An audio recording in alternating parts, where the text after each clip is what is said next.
Hello everyone. In previous lecture we are discussed about the circulatory disturbances and we studied the two types of circulatory disturbances. First one is a hyperemia and second one is a ischemia. And in today's lecture we are going to start hemorrhage, its causes and its effect and its hemorrhagic effects. So, but what is a hemorrhage? Hemorrhage is defined as an escape of blood from ruptured blood vessels to extravascular spaces or lost blood from the body as a result of injury or illness. At the time of injury, many blood loss are there. So, it is also known as the hemorrhage. And hemorrhage means the loss of blood from the vascular system associated with an absolute reduction in the circulating blood volume. Hemorrhage means the blood volume are reduced due to the excessive blood loss into the vascular system. So, hemorrhage is also defined as the escape of blood from the ruptured blood vessels to the extracellular spaces.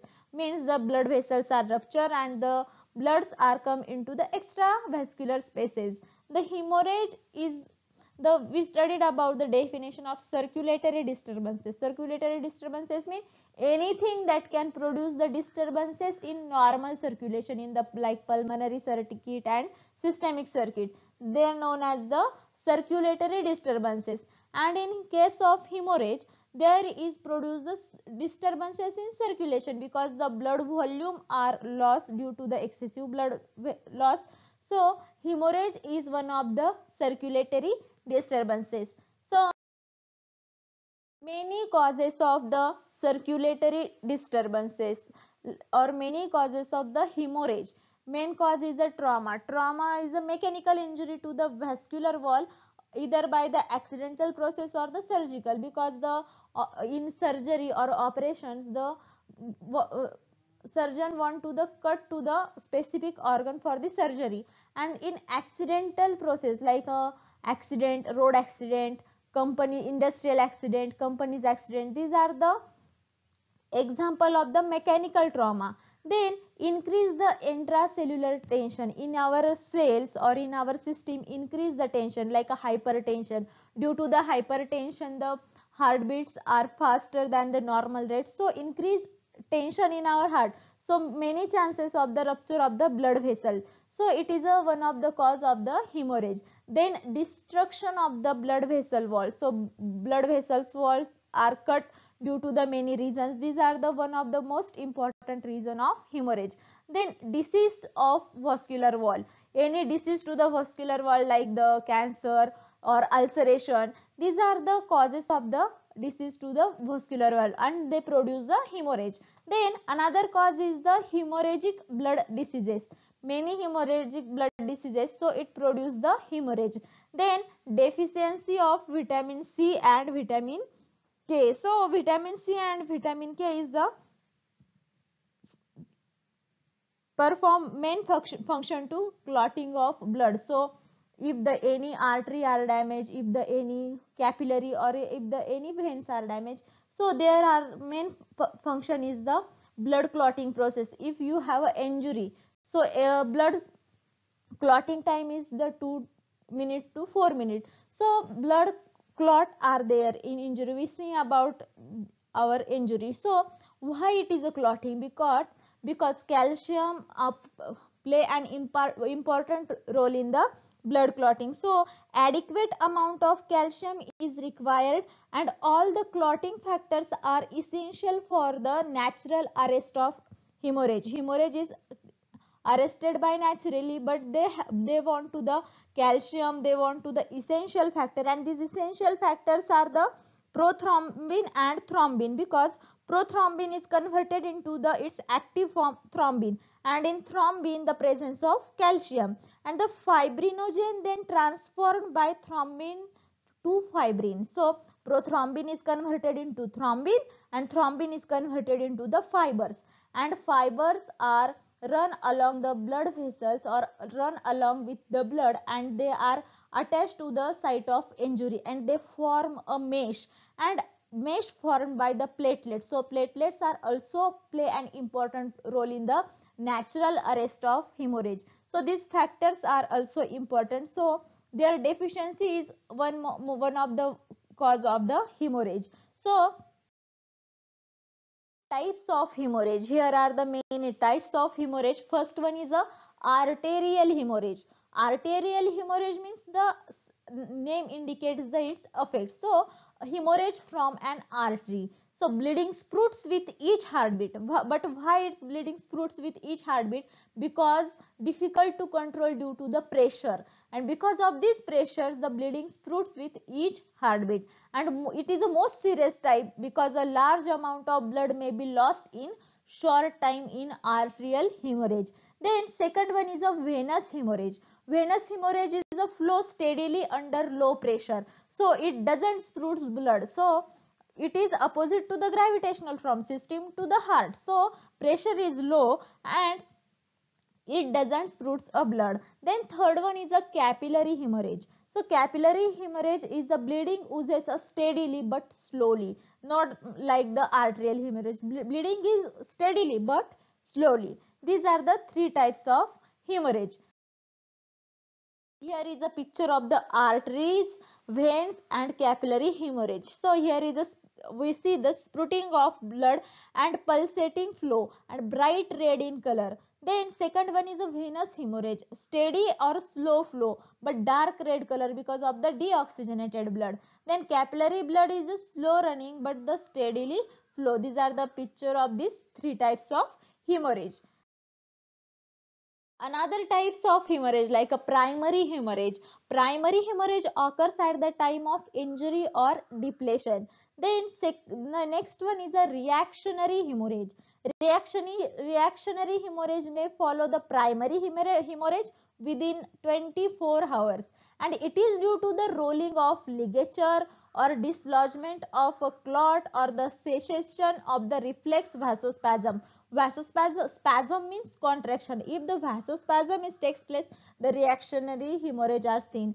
Then next one is a secondary hemorrhage. Secondary hemorrhage occurs after 7 to 14 days, and it is due to the infection and clogging of part of wall and the wall of an artery. It is infection like viral infection, bacterial infection. If the surgery takes place, the bacteria enters into the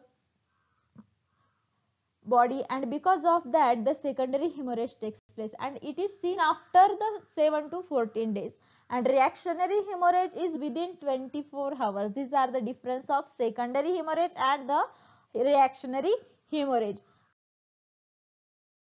Next one is a external hemorrhage. External hemorrhage is a visible and revealed hemorrhage. So external hemorrhage we seen in the road accident. Due to the road accident, the many blood loss takes place. So we can see, or it is a visible. So it is a external hemorrhage.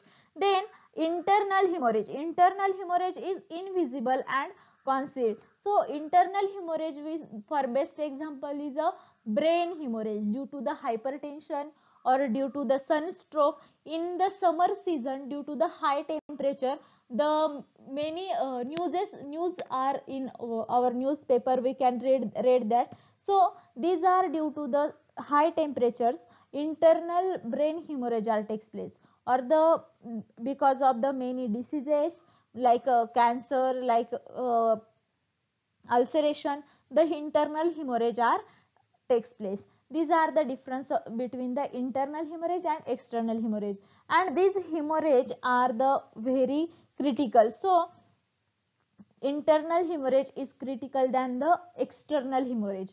So any effect of the hemorrhagic effect or the hemorrhage. So effect of hemorrhages depend upon the two important factors. These factors are the amount of blood loss. First one is the amount of blood loss, and second one is the time duration within which it is lost. So if the 30% of total blood is lost in 2 to 3 hours, effect is fatal due to the accidental result. But the 50% of blood is lost in 24-hour duration, no ill effect are seen. Means 2 to 3 hours, 30% is blood loss. The ratio is the very different. So if the 50% blood loss in the 24-hour duration, it is no ill effect, but the 30% of total blood loss in 2 to 3 hours, it is a fatal.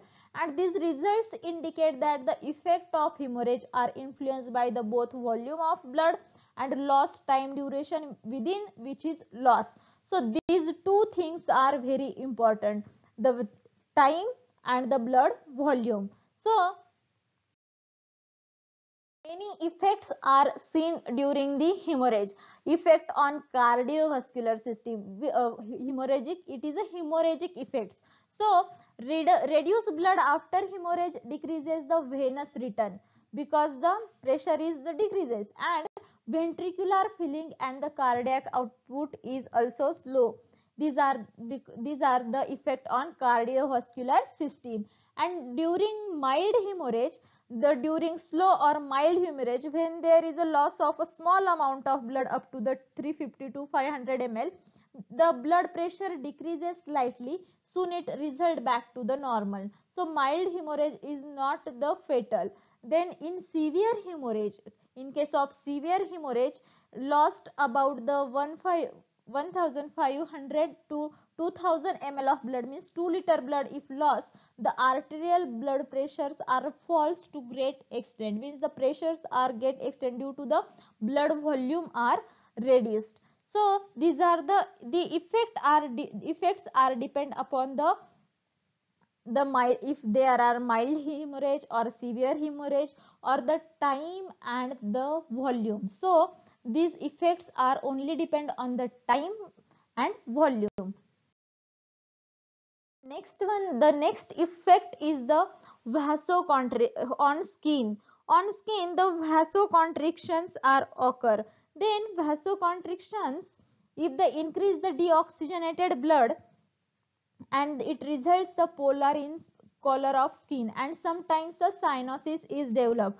Vasoconstriction is a narrowing of blood vessels for small muscles in their wall. These are the vasoconstriction, and vasoconstriction may be slight or severe. So or these are due to the hemorrhagic effect, or these are due to the, it is a physiological condition due to the hemorrhage. Then effect on the tissue fluid. Tissue fluid are also affected due to the hemorrhage, because of the arterial constriction decreases the capillary pressures, and it helps to compensate the blood loss. So the fluid are also affected due to the hemorrhage. Then effect on kidney. The constriction of the afferent and efferent arterioles of kidney after hemorrhage decreases. There are the GFR and very much. So therefore the urinary output are also decreases, and kidney play an important function. So these are very harmful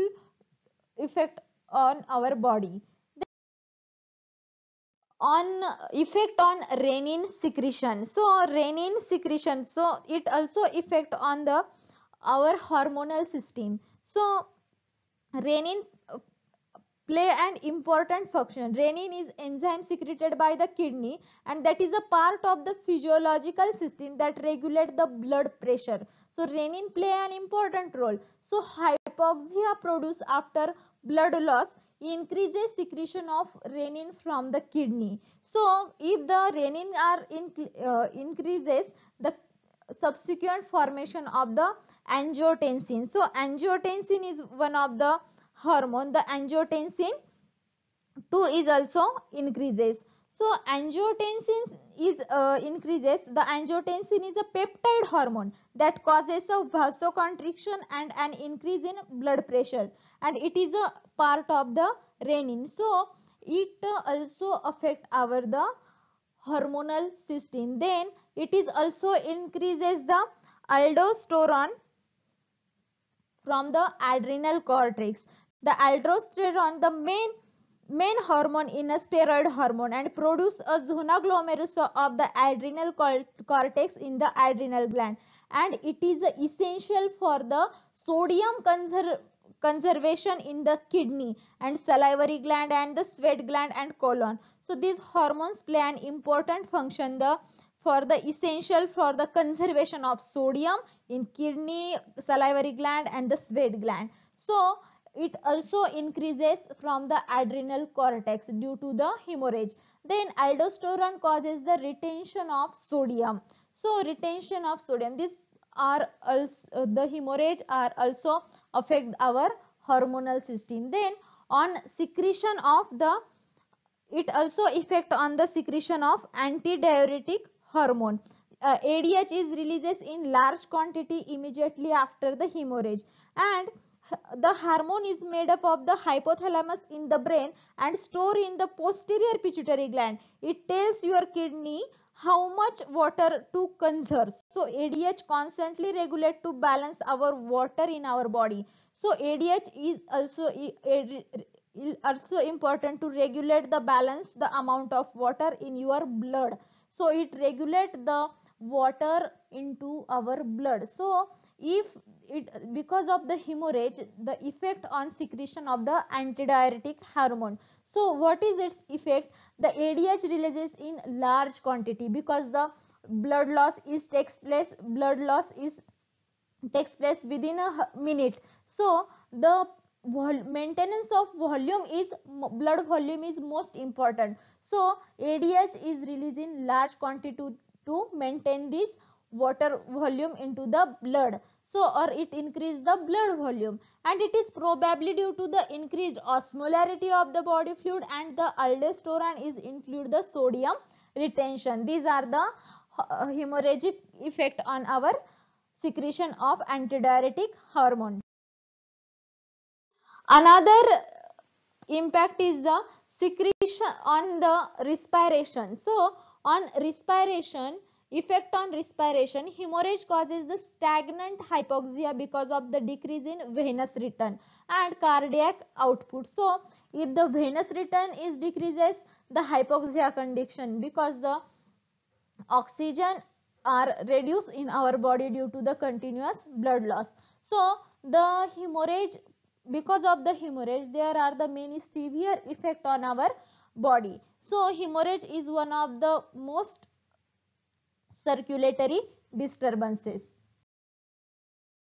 Effect on our nervous system. So effect on our nervous system, the nervous system are also affected due to the hemorrhage. So effect on reticular formation. The catecholamine stimulates the reticular activating system, and it causes the restlessness, anxiety, and increase the motor activity after hemorrhage. So it also affect on our reticular formation. Then it effect on brain. So through hemorrhage causes a vasoconstriction, and in many organ of the body it causes a vasodilation in our brain. So this vasoconstriction and vasodilation, the pressure or this the normal function is decreases, so it also affect on our brain.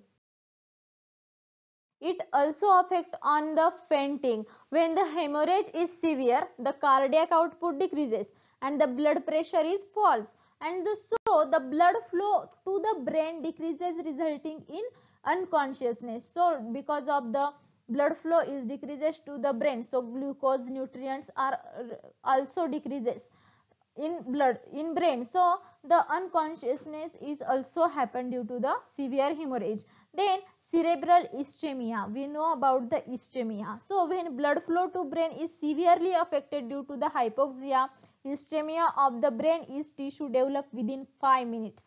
So if the accidental cases are seen, the unconsciousness of patient is also seen, because if the damage to the brain, because of this brain tissue develops within the 5 minutes. Ischemia in brain develops within 5 minutes, and it causes irreversible damage to the brain. So it is irreversible, and it is a fatal, and it is lead to the death. So hemorrhage is very bad on our body, and it affect rapidly. So hemorrhage is the very bad circulatory disturbances.